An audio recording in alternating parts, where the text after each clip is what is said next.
मातृभूमि न्यूज, मातृभूमि की आवाज, मातृभूमि के लिए। સુરતના અડાજણ વિસ્તારમાં માનવતાને શરમાવે તેવી એક જઘન્ય ઘટના સામે આવી છે।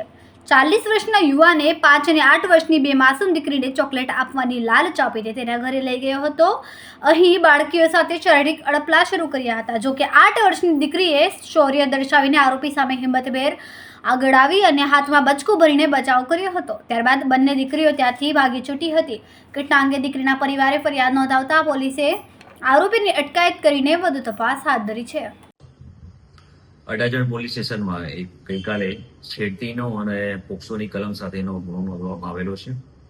બનાવમાં બે નાની દીકરીઓ છે, 9 અને 10 વર્ષની। એમની વિજય રાઠોડ કરીને જે આરોપી છે, જેની ઉંમર 40 વર્ષ છે અને એમના ઘરની પાસે જ રહે છે, એના દ્વારા છેડતી કર્યાની વિગત જણાઈ આવેલી, જે આધારે ગુનો દાખલ કરવામાં આવેલો છે। આરોપી છે હાલમાં કોઈ પ્રવૃત્તિ કરતો નહોતો, પહેલા ઘરકામ ને મજૂરીનું કામ કરતો હતો। હાલમાં આરોપીને ડિટેન કરવામાં આવેલો છે અને તપાસની આગળની કાર્યવાહી ચાલુમાં છે। સર, કેટલી ગંભીર બાબત, લોકો શું સાવચેતી માતા પિતા રાખે? આમાં જે ધ્યાન રાખવાનું એ છે કે આરોપી છે એને ચોકલેટ આપવાનું કહી અને બંને દીકરીઓ છે એના ઘરે, પોતાના ઘરે લઈ ગયેલો હતો। આથી દરેક જે વાલી છે એમણે પણ પોતાના બાળકોને આ બાબતે સમજ કરવી જોઈએ કે આવી કોઈ લાલચ આપીને આપણને કોઈ વ્યક્તિ કહે તો એની સાથે દોરાવવું નહીં જોઈએ।